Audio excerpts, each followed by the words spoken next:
और इस वक्त की बड़ी खबर, यूक्रेन पर रूस के जबरदस्त हमले लगातार अब भी जारी हैं। रूस के हमलों में 840 बच्चे घायल हो गए हैं। बच्चे भी देखिए शिकार बन रहे हैं। रूस और यूक्रेन की जंग का आज 10वां दिन है और ऐसे में जंग और तेज होती हुई दिख रही है। यूक्रेन पर रूस की जबरदस्त हमले लगातार अब भी जारी हैं और सबसे खराब बात यह है कि रूस के हमलों में 840 बच्चों की मौत की खबर है। 840 बच्चे यहाँ पर देखिए 840 बच्चे घायल हो गए हैं।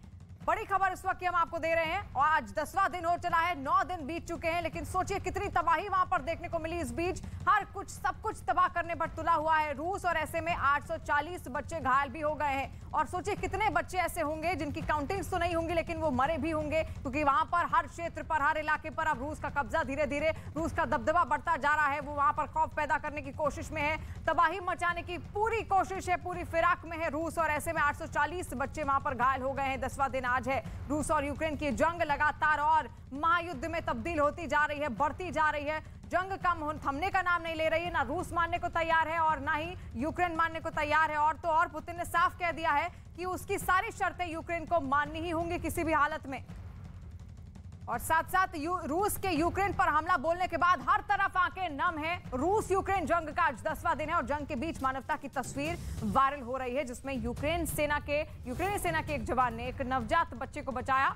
वहीं दूसरी तस्वीर रिफ्यूजी कैंप की है, जहां पर बच्चे तमाम मुश्किलों के बीच रह रहे हैं। तो किस तरीके से वहां पर सरवाइव कर रहे हैं तमाम बच्चे, छोटे छोटे बच्चे। इनको ये मालूम भी नहीं होगा कि आखिर युद्ध होता क्या है, युद्ध की बाद की परिस्थितियां क्या होती है, लेकिन उसी युद्ध के बीच में ये तस्वीरें भी निकलकर सामने आ रही हैं। और 9 दिनों से चल रही जंग में रूस ने मिसाइल हमलों से यूक्रेन को झुकाने की कोशिश की है, लेकिन वो कामयाब नहीं हो पाया। और ये बताया जा रहा है कि इसी वजह से उसने अपने सबसे कारगर हथियार का इस्तेमाल किया, जिसे हम दम घोटने वाला बम कह रहे हैं। क्योंकि जब इस बम का इस्तेमाल किया जाता है तो ये अपने आसपास की सारी ऑक्सीजन सोख लेता है। इस बम में एक ईंधन का कंटेनर होता है जिसमें 2 अलग विस्फोटक चार्ज लगे होते हैं और जैसे ही बम को दागा जाता है तो पहला विस्फोट में ईंधन का कंटेनर खुल जाता है, जिससे निकलकर ईंधन आसपास के इलाके में फैल जाता है और इससे एक बादल जैसा बन जाता है। इसके बाद दूसरे विस्फोट में इस बादल में आग लगती है, जिससे आग का एक बड़ा गोला बनता है जो आसपास की सारी ऑक्सीजन को खत्म कर देता है।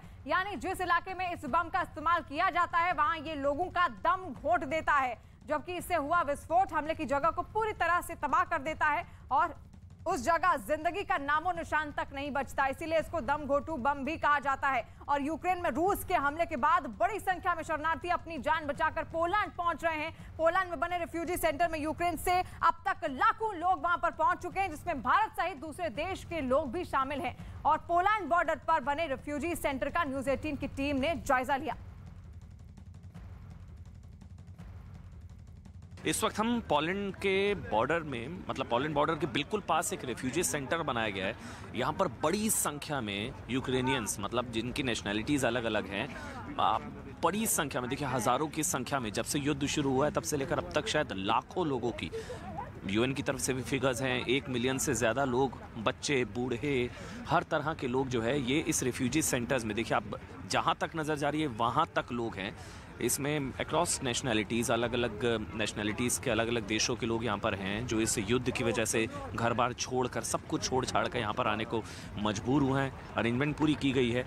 ये पोलैंड का एक रिफ्यूजी सेंटर है जिसमें आप देखिए बच्चे हैं और बूढ़े हैं, कुछ लोग हैं। खाने पीने की यहाँ पर देखिए राइट हैंड साइड ये व्यवस्था यहाँ पर की गई है। बड़ी संख्या में लोग यहाँ पर हैं।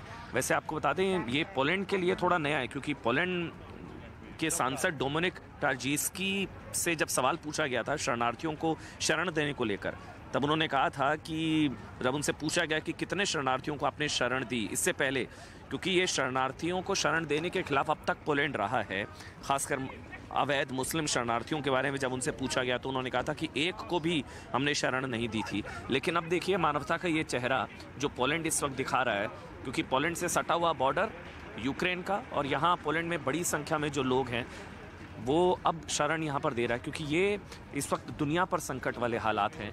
बॉर्डर बिल्कुल पास है, ये देखिए यहाँ से बॉर्डर बिल्कुल पास है। इस वक्त हम बिल्कुल बॉर्डर पर हैं ऑलमोस्ट, और बॉर्डर से ही सटा हुआ ये इलाका है जहाँ पर बड़ी संख्या में पोलैंड जो है यूक्रेनियन, जो यूक्रेन से लोग यहाँ पर आकर रिफ्यूजीज़ हैं उनको यहाँ देखिए आप, ये सारी बसेस लगाई गई हैं, बड़ी संख्या में ये सारी बसेस लगाई गई हैं और यहाँ से अब जो कुछ इंडियंस भी हैं, कुछ पाकिस्तानी, टर्की और अलग अलग देशों से, दुनिया के अलग अलग देशों से लोग यूक्रेन छोड़कर जो लाखों की संख्या में जो मतलब आंकड़ा 1 मिलियन से ज़्यादा का है, जो लाखों की संख्या में यूक्रेन से भागकर पोलैंड आए हैं।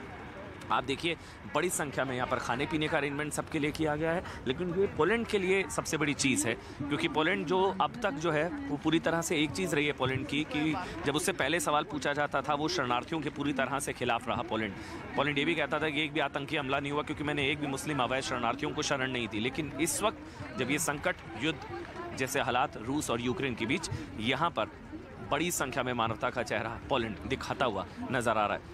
कैमरा पर्सन राकेश नेगी के साथ मैं अमन चोपड़ा, पोलैंड बॉर्डर।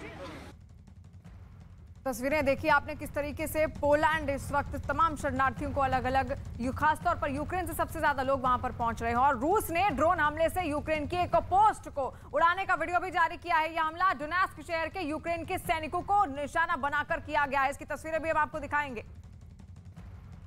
और सामने आई इस वीडियो में दिखा कि रूसी ड्रोन ने यूक्रेन की पोस्ट पर बम से सटीक निशाना लगाया। इस हमले से वहां एक तेज धमाका हुआ, जिसके साथ ही आग की ऊंची लपटें उठती हुई नजर आई। दावा किया गया कि वहां की थल सेना की आयदार बटालियन के सैनिक उस पोस्ट पर मौजूद थे, जिनकी तैनाती पूर्वी यूक्रेन के उस इलाके में रूस के समर्थन वाले विद्रोहियों के खिलाफ की गयी थी।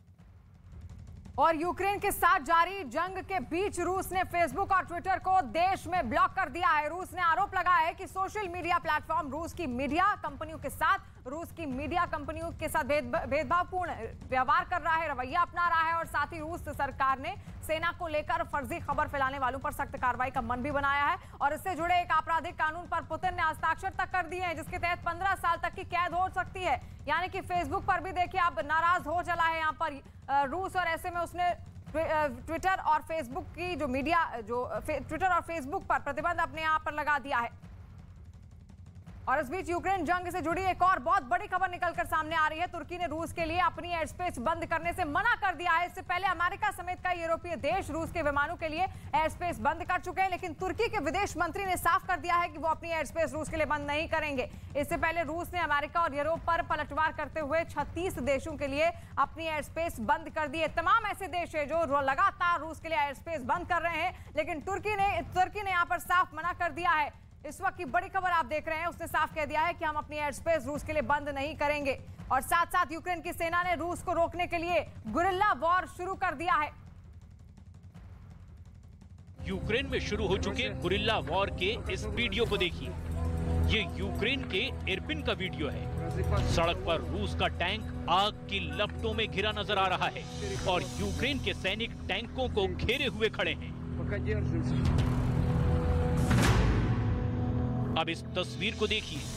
यूक्रेन का दावा है कि वोल्नोवाखो में यूक्रेन की सेना ने रूस के इस सुखोई बम वर्षक विमान को मार गिराया है।